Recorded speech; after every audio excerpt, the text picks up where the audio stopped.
Hello everyone, ఎలా ఉన్నారు అందరూ? నేనైతే చాలా బాగున్నాను. ఫైనల్లీ మన 21 days hard weight loss challenge లో లాస్ట్ డేకి అయితే వచ్చేసాము. సో ఈ రోజు అయితే ఈ ఛాలెంజ్ అయితే కంప్లీట్ అవుతుంది. సో ఈ రోజు వీడియోలో అయితే నేను ఏమేమి ఫుడ్ తీసుకున్నాను, ఏమేమి వర్కౌట్స్ చేశాను, ఎంత ఫుడ్ తీసుకున్నాను అన్నదాంతో పాటు ఫైనల్ గా ఈ 21 డేస్ కి నేను ఎంత వెయిట్ లాస్ అయ్యాను, plus before after pics share చేస్తానని చెప్పాను కదా, అవి కూడా చూపిస్తాను. ఖచ్చితంగా మీరు మిస్ చేయకుండా ఎండ్ వరకు అయితే వీడియో చూసేయండి.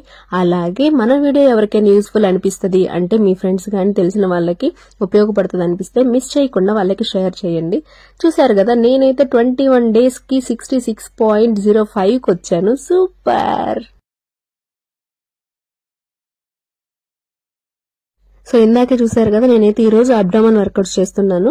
చెప్పాను కదా, మోస్ట్లీ నేను బెల్లీ ఫ్యాట్ కే ఫోకస్ చేస్తుంటాను. ఎందుకంటే మీరు ఓవరాల్ గా నా బాడీ చూసుకుంటే అప్పటికి ఇప్పటికి అంత ఫ్యాట్ లాస్ అయినా సరే బెల్లీ ఫ్యాట్ ఎవరికైనా సరే చాలా స్లోగా రియాక్ట్ అవుతుంది, చాలా స్లోగా తగ్గుతుంది. కాబట్టి మోస్ట్లీ బెల్లీ ఫ్యాట్ కి నేను ఫోకస్ చేస్తూ ఉంటాను.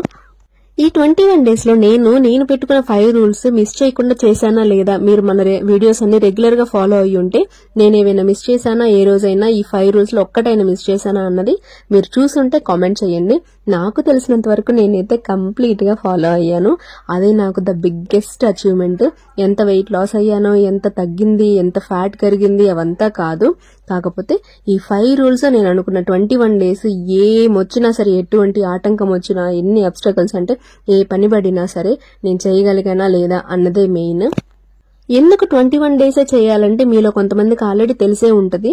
ఏంటంటే ఒక మనిషికి ఏదైనా ఒక పని తన అలవాటుగా మారడానికి 21 డేస్ పడుతుందంట. అంటే మనం ఏదైనా ఒక పనిని 21 డేస్ కంటిన్యూస్ గా చేశామంటే, 21 రోజులు చేశామంటే అప్పటికే మనకు అదొక అలవాటుగా మారిపోతుందంట. అంటే మన జీవితంలో అది అలవాటు అయిపోతుంది, కొత్తగా అనిపించదు, కష్టంగా అనిపించదు. అందుకని మినిమం 21 డేస్ అనేది ఏ ఛాలెంజ్ కైనా సరే కావాల్సిందే. కాబట్టి మీరు కూడా ఏమైనా స్టార్ట్ చేస్తే, మీరు ఆల్రెడీ స్టార్ట్ చేసేస్తుంటే 21 డేస్ అనేది ఒక టార్గెట్ పెట్టుకోండి. ఆ 21 డేస్ తర్వాత మీకు రెగ్యులర్ అయిపోతుంది ఇవన్నీ. ఇప్పుడైతే బిఫోర్ ఆఫ్టర్ ఫొటోస్ చూపించే టైం వచ్చేసింది. మీరైతే మిస్ చేయకుండా చూసేయండి. ప్లస్ ఏమైనా డిఫరెన్స్ కనిపిస్తుందా అన్నది నాకు కమెంట్స్ లో చెప్పండి, నేను తప్పకుండా రిప్లై ఇస్తాను. ఎస్, ఇట్ సైడ్ ఉన్నదైతే బిఫోర్, ఇట్ సైడ్ ఉన్నదైతే ఆఫ్టర్. నేను అన్ని వ్యూస్ లోనూ ఫొటోస్ తీసి ఉంచుకున్నాను ముందుగానే. ఇవి తీసి ఉంచుకోవడం వల్ల నాకు బాగా డిఫరెన్స్ కనిపిస్తుంది.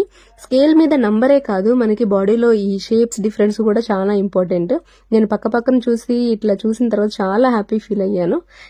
ఈ రోజు బిఫోర్ ఆఫ్టర్ పిక్స్ కూడా చూపించేశాను. 21 డేస్ ఛాలెంజ్ కంప్లీట్ అయిపోయింది. ఈ రోజు కూడా నా క్యాలరీస్ మేనేజ్ చేసేసాను. సో నెక్స్ట్ ఏంటి అని మీకు డౌట్ రావచ్చు. నేను నెక్స్ట్ ఇంకొక మంచి ఛాలెంజ్ తో మళ్ళీ వీడియో స్టార్ట్ చేస్తాను. అప్పటిదాకా ఈ 21 డేస్ వీడియోస్ అయితే ఫాలో అవుతూనే ఉండండి. మళ్ళీ కలుద్దాం. Bye bye.